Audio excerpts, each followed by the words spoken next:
Keir Starmer's waffle, we're not here to spread hate, quite the opposite. We're here because we love our country. Keir Starmer called us all far right. And once again, we got it terribly wrong. Look around you. This isn't division. This is what unity actually looks like. This is the Britain we remember. The Britain that we want back. We're sick of being lied to. We're sick of being gaslit and treated like children. We're a sharp, proud nation. We can smell the bullshit a mile off. The cat is out the bag. And we can see exactly where this country is heading. We didn't vote to be replaced. We didn't vote for life to become unaffordable. We didn't vote for our children to feel unsafe in parks or for our elderly to sit cold in the winter. None of this was ever in Labour's manifesto. We want a safe Britain, a prosperous Britain, a harmonious Britain, a Britain that actually feels like Great Britain again. And when the government refuses to speak for the people, then the people must speak for themselves. And that is why we're here today, to send a clear message. Enough! We want our country back. We want Great Britain again. And the more we stand together, the more we speak up, the sooner Parliament will have to listen. Because they work for us, not the other way around. Let's have a beautiful day. Let's show the world a positive, peaceful and proud Britain. Stay calm, stay strong, stay united. Together, we will take our country back. Thank you!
If we don't send a message in our next election, if you don't register to vote, if you don't get involved, if you don't become activists, we are going to lose our country forever. I'm asking, what will you sacrifice? What will you give? Apathy has led to a government like Keir Starmer. He was elected with 9 million votes. 20 million of us didn't vote. If we stood up and said how we thought of the ballot box, we wouldn't have had open borders. We wouldn't have been betrayed. We have to get political. We have to get involved. I'm not going to tell you which political party you need to join. We're a cultural movement. I'm going to tell you that you have to join a political party. I don't care if it's Reform, if it's Advance, or it's Restore, or it's a Conservative party. We have to locally get involved in politics.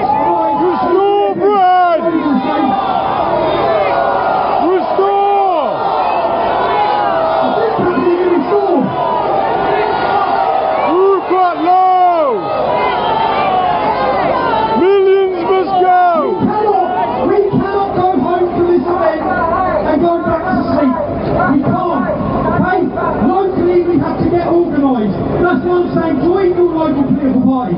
Get involved as an activist.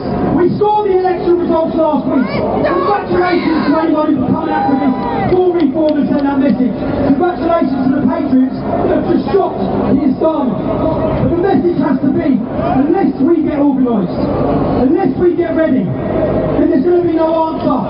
But violence is coming to us, it's already here. Hostile communities have been imported into our nation who are not going to innovate, they're not going to assimilate. It's heading to a clash. We can beat that through the ballot box, but we have to wake up the 50 50% don't vote. I see that as our job, as a cultural movement, to get the people registered to vote, to get them active, get them ready, and how many, show me now, I know you're activists, because you've travelled here. You've travelled from far and wide, spent your money, you've come to London to send a message. So the most beautiful thing, we love this country. The entire world is watching us right now.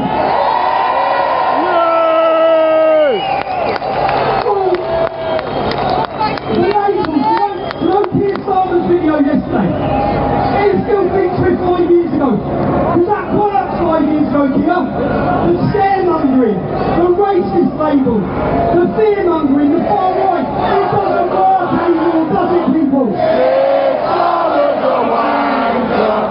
It's all of the wanker. It's all of the wanker. It's all of the wanker.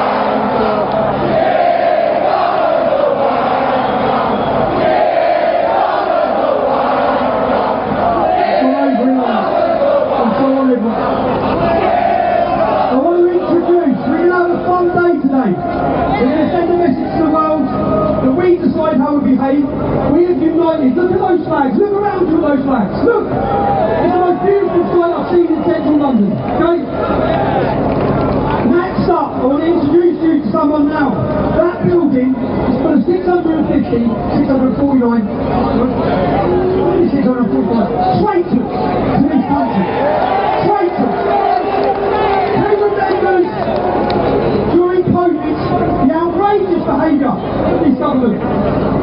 One man!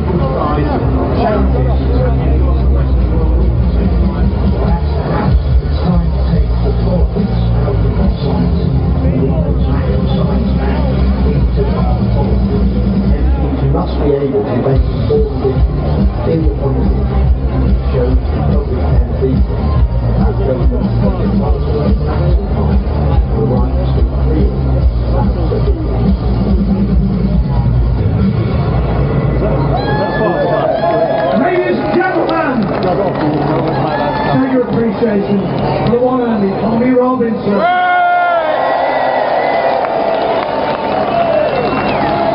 It will not be lost on anyone in the crowd here today that our country has been going seriously wrong for a very long time.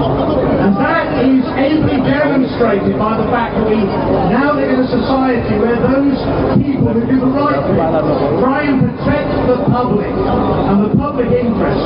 It doesn't matter if you're raising awareness of rape gangs predating our children, whether you're trying to raise awareness of the net zero hoax, which is making us all older and less free and poorer, or whether you raise questions about novel pharmaceutical products that were pushed to the people as safe and effective when they were anything but.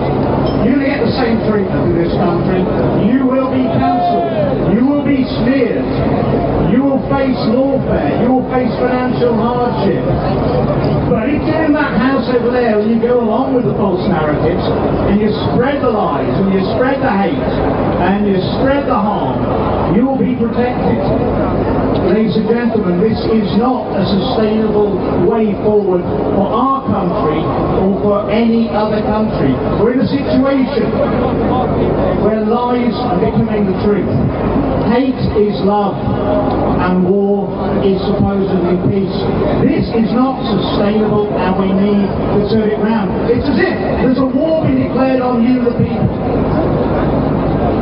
And I will tell you now, from first-hand experience, you're very lucky. You've got the best politicians in the world that money can buy in that place.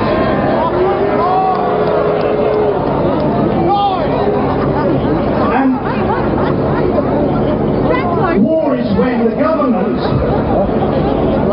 orders you to fight its enemies. A revolution is when you understand that that the government and those who control the government are the enemies. And what we need now is a peaceful revolution.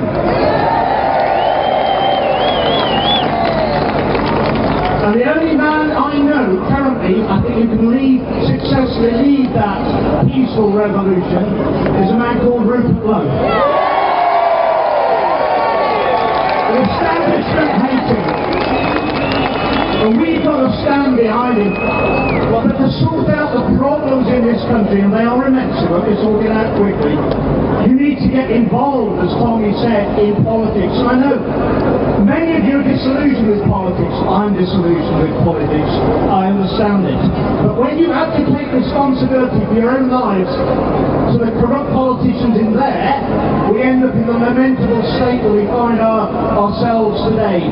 If we join Restore Britain, get active, we can end this dystopian madness and we can end it quickly.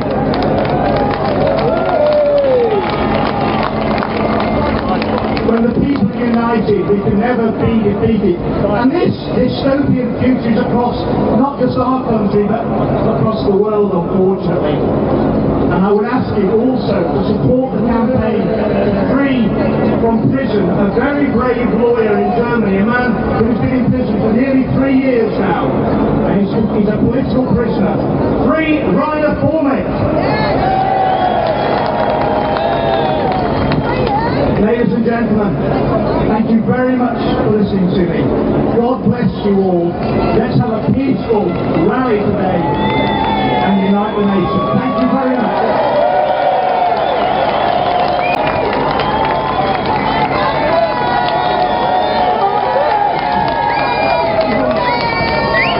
Hello, United Kingdom.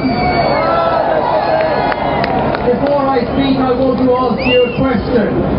Keir Starmer is a wanker! Keir Starmer is a wanker! Keir Starmer is a wanker! Great, we're all agreed on that then. This country... Keir Starmer's a wanker!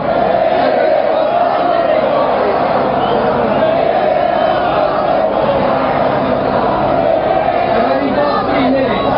I have a few things to say. This country has been run under extreme forms of governance for the last 30 years. They like to call us the far right, they like to call us the extremists, but actually the people who've been running this country for 30 years are the extremists. They're the ones who look down upon you. They're the ones who look down upon the flags you hold. They're the ones who have taken down our borders. They're the ones who think that bringing in foreigners to our country and replacing British people is a good way to govern this country. Actually, what they want to do is end the United Kingdom.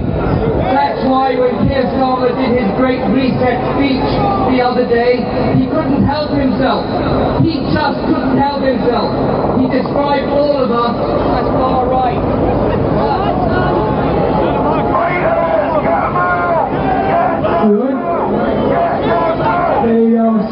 I'm so excited I turned my mic off.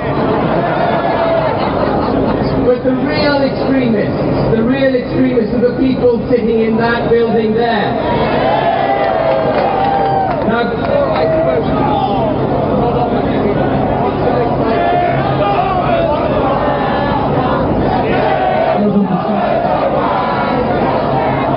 Tommy very kindly posted on X an open invitation to the leader of the Conservative Party, the leader of Reform UK, the leader of Restore Britain, and myself to come and speak to you today.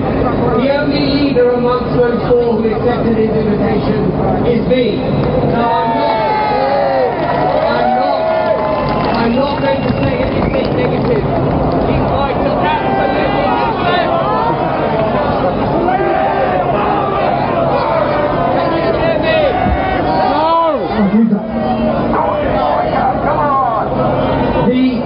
I'm not going to judge the leaders of the parties who didn't turn up today, but they judged you when they decided not to speak to you. They found you not to be worthy.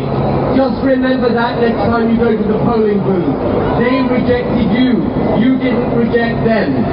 Thank you very much, ladies and gentlemen.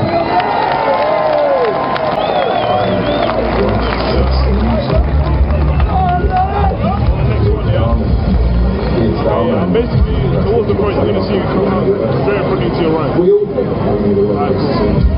Everyone does. And I would say that the way things so organised, so well defended against all that it's very good. I rely on my respect and I talk to everyone. And I talk to everybody else out there. I came out and I always come out like this is our home. Where else to go?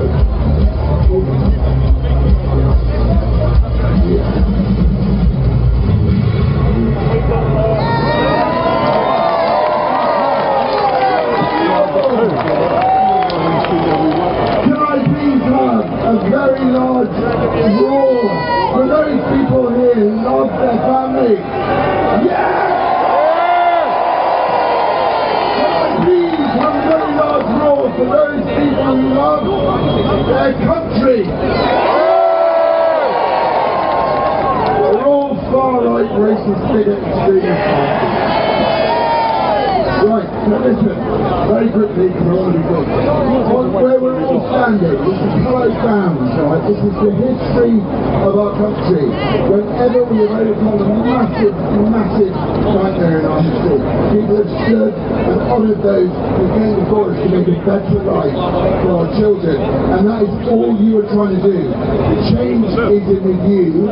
I am honoured and I'm flattered to spend time in your company. And when these arseholes threaten us fucking wankers like that trap, we need to get out of this building.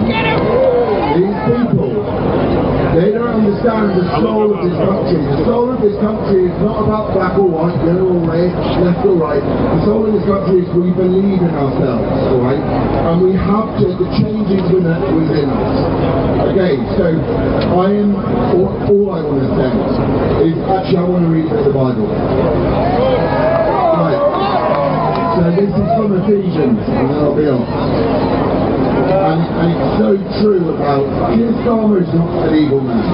It's what Keir Starmer represents which is evil. For we wrestle not against flesh and blood, but against principalities, against powers, against the rulers of the darkness of this world, against spiritual wickedness in high places. You are the soul of this country. You are the future of this country, and I am honoured to be part of this country. Thank you very much. Freedom!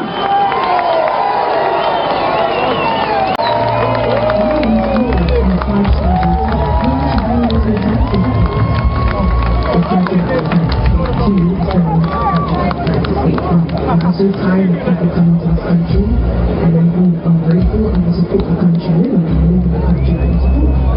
We keep importing people who have money, gross, a civilized society, we did nothing to try. Yes, we also got the same huge economy. There's no denying that there is an attack on white people. This is about mass control. It's the same thing that they are doing with these digital IDs, where they have to discuss that they need these IDs to tackle illegal immigration when it's so simple.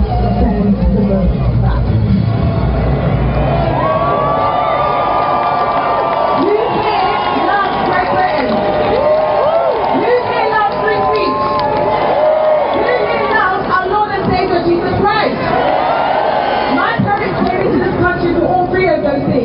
Now the country they escaped to is turning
be security.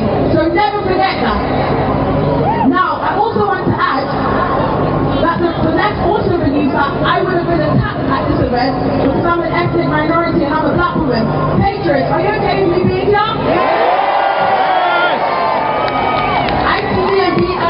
I hope they pick that up. The UTK message is very, very simple. If you come into a country that's not indigenous to yours, respect the customs, respect the culture, respect the people. Don't come into a country and start forcing your religion and you're forced to pay off.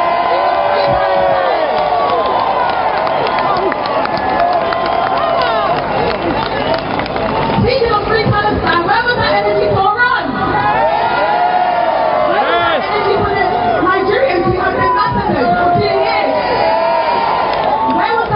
For the genocide that's currently happening in the UK, where we are seeing the English being demographically replaced. But as I look at this view, I must say I'm extremely, extremely inspired, and I'm seeing all these beautiful patriots, and this is what Britain should look like every day. And I want to encourage every patriot to never stop waving the flag, because when you wave the flag, you're not just waving a fabric, you're waving the most important symbol in the world, which is the symbol of the cross. The symbol of our Lord and Savior's sacrifice so that we can all have salvation. So I encourage you all to use your salvation not to live a fearful, individualistic, selfish lifestyle, but to instead have a lifestyle of community. Fight for your family, fight for your community, fight for your country. Because whether people like it or not, every knee shall bow, every tongue shall confess that Jesus Christ is King of Kings, Lord of Lords of the United Kingdom. Thank you so much.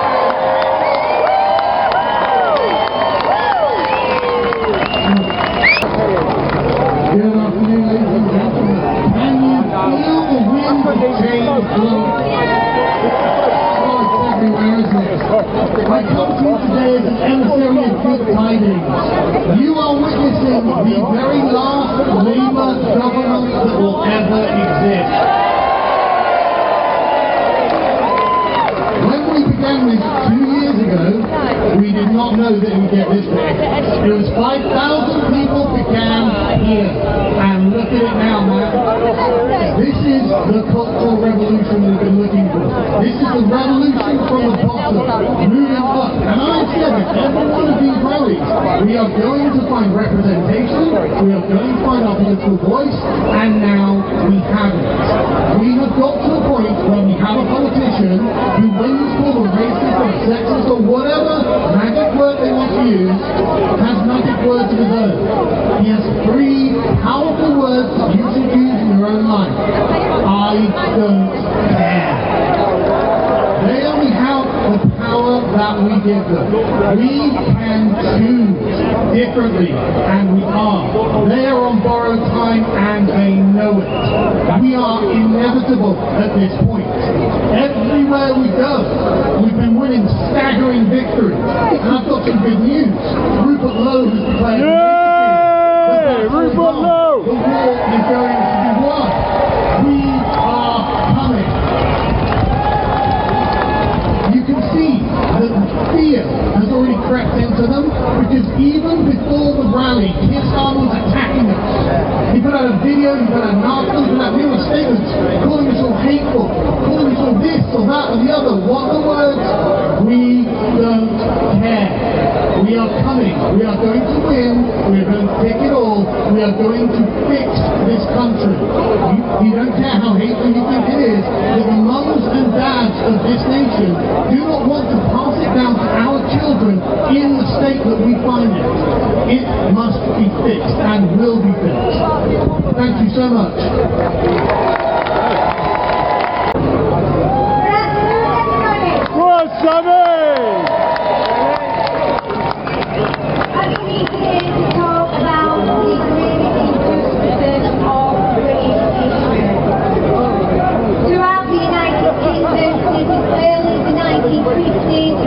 Children have been groomed, tortured, raped, trafficked, impregnated, criminalised, and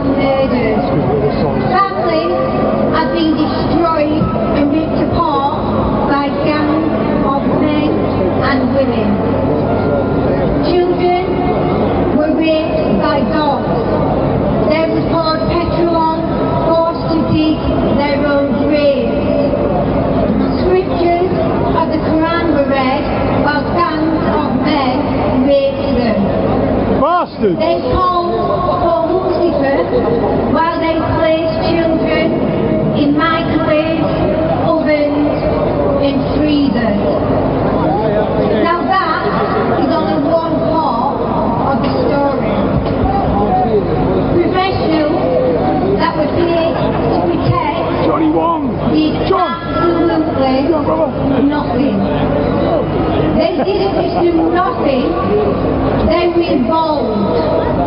Police officers held cop nights where groups of police officers raped children and then handed them back to the gangs of men. Turned a blind eye. Politicians were also involved, and children were sacrificed for both. Jahangir Akhtar was a Labour politician. He made a no prosecution deal with rapist Orshad Hussain and PC Hassan Ali. They was making deals with rapists. And let's not forget how the minister, Beck, resigned this week, and very rightly so. They said no to a national inquiry voting day. This was happening under a Labour government and a Tory government. The Tories don't get off lightly either. Now people, the government are bringing in third worlders. People have asked me, Sammy, why aren't you talking about the white offenders? I don't, but guess what? We've got enough white offenders. No more. Labour politicians have threatened to try to sue us. They've tried having me arrested for telling you all about what's been going in our country. Bridgen trying to sue me. Did Keir Starmer? Did Jahangir Akhtar? So all the politicians and the police officers that are trying to stop people like me from exposing this, you will not stop us. People don't know. I started the inquiry. Our report will be published in a couple of months, and we are going straight to the government.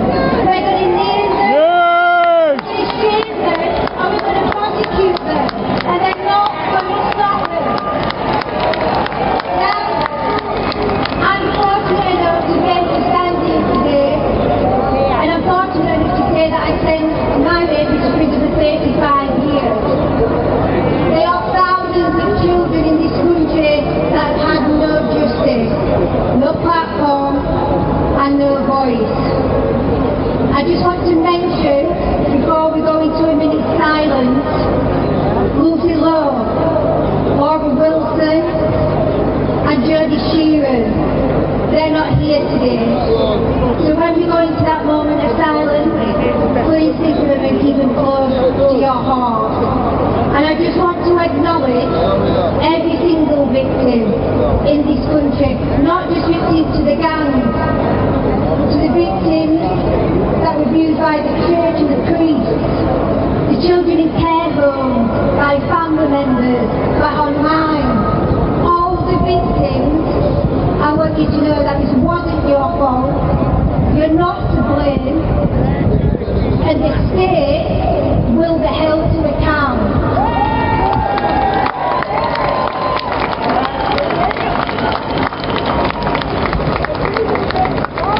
Let's start the 1 minute silence.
you today. It is really an amazing thing to see you all stand up, and I come here to stand with you shoulder to shoulder because of people like Tommy and people like you that have shown the courage to speak and stand when so few will. Thank you. You have truly paid a price for refusing to ignore what is obviously happening all around us. You refuse to not see what's happening to our streets and to our daughters and to our women in the streets. And it means something as an American to see you stand. And I just want you to know there are millions of Americans all across the other side of the world that see you, hear you, and are praying for you and are standing with you today. I want to make it clear why I am. Thank you. I will tell you that I am here today, like you, not to stand against anything and hate, not to stand for hatred, but to stand for the most revolutionary idea in human history, that all men are created equal. And not because of a king or parliament says it, but because we are all endowed by our Creator with certain unalienable rights. Those rights cannot be taken from us by government or religion. No ideology can take them away. They are life and liberty and the right to speak your mind and to speak truth. The right to worship or not worship according to your conscience. Equal justice under the law. These words come from our American Declaration of Independence, but they were born here on this soil. They were born here in England, the meadows of Runnymede with a Magna Carta. They were born in the English common law that says even the king is not above the law. In the covenant faith of the Scottish people, the stubborn independence of the freeborn Englishmen who said they will never bow to a tyrant. These are the principles that built the freest, most prosperous civilization the world has ever known. And Sharia law cannot abide by it. Sharia law cannot live side by side. It does not see all men that are created equal. It does not practice and protect the right to leave that faith or even criticize that faith. It does not grant equal dignity to every daughter and every son under the law. And where Sharia law advances as a parallel system, our hard-fought rights retreat. And history has shown it time and time again. Our shared failure on both sides of the Atlantic is that we forgot where our rights come from. We have treated liberty as something automatic, something in the air that we breathe, instead of the sacred inheritance that needs to be taught and defended and lived by each and every generation. But that forgetting has opened the door. But the good news is, the uniting hope is that it's not too late to remember.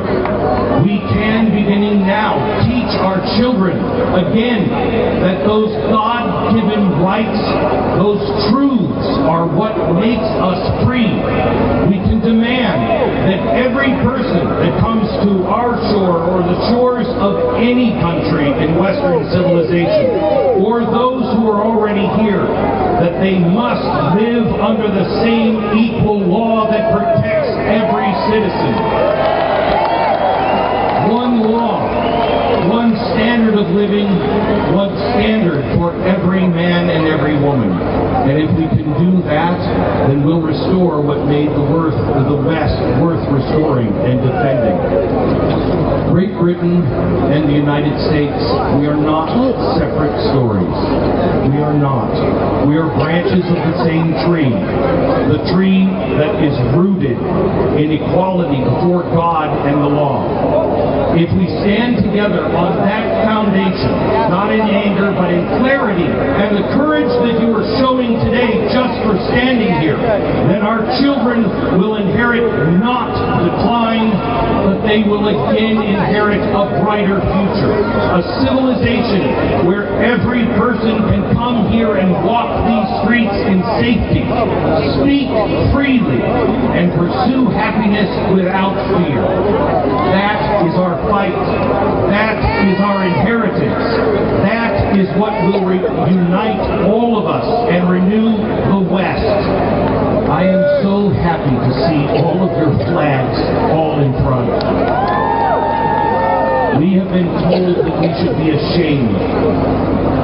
We are not ashamed of our heritage. We have learned from our mistakes. We are proud that our shared heritage changed the world, healed the world, and fed the world. And as our President Lincoln once said, with malice toward none and charity toward all. Let us remember truly who we are. Raise your flags and raise your voices. As our President George Washington said at the beginning of our nation, let us raise a standard that the wise and the honest can repair. The event is in the hand of God. As the scriptures tell us, as for me and my house, we know who we serve. And as our current president, Donald Trump, might say, make England great again. God bless you. May God help us save our shared republic and civilization. God bless you. Thank you for standing.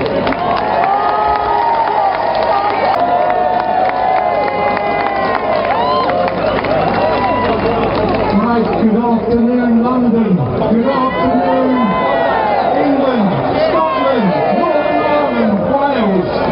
Good afternoon to the whole of the United Kingdom. I truly love you, and that's why I'm here today. I've taken the chance to put my head above the parapet for the sake of the business. The businesses in this country are on their knees at times with this current Prime Minister that we have. But I feel insulted to actually call him a Prime Minister. I want a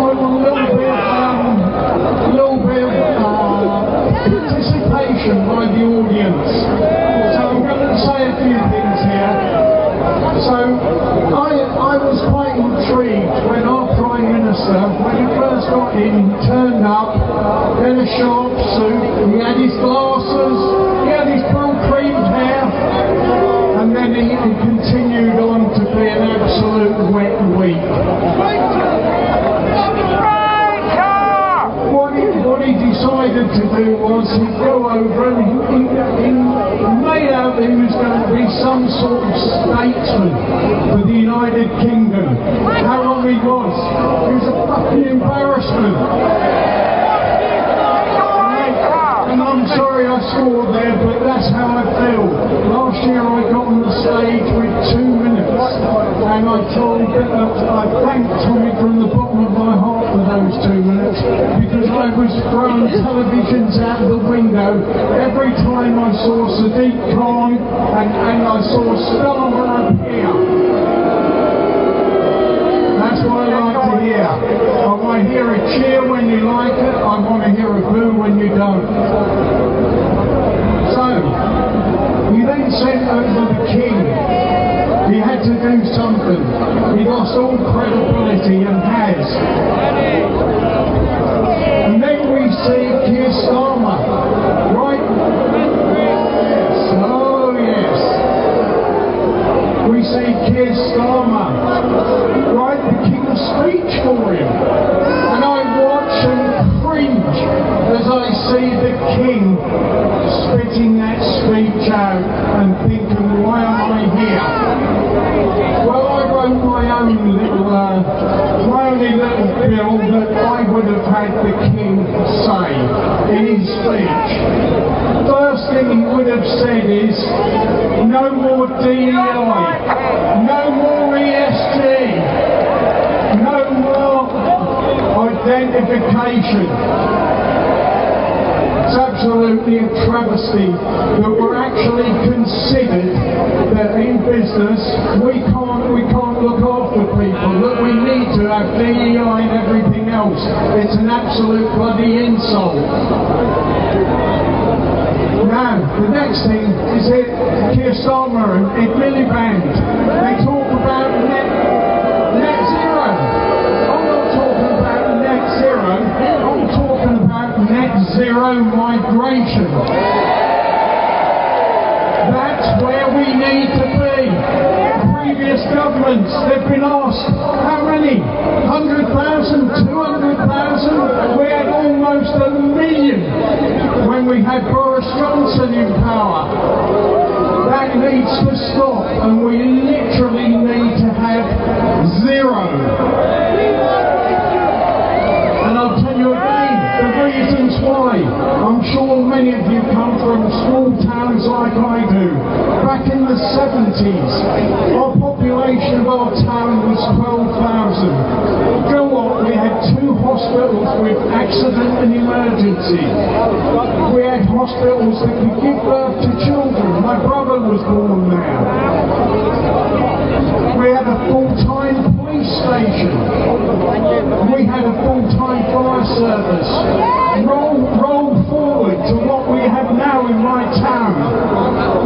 No hospitals, no police station, and a part-time fire service. It's an absolute disgrace that the government continue to build houses with no infrastructure. And I'm sure we're all pissed off with the potholes.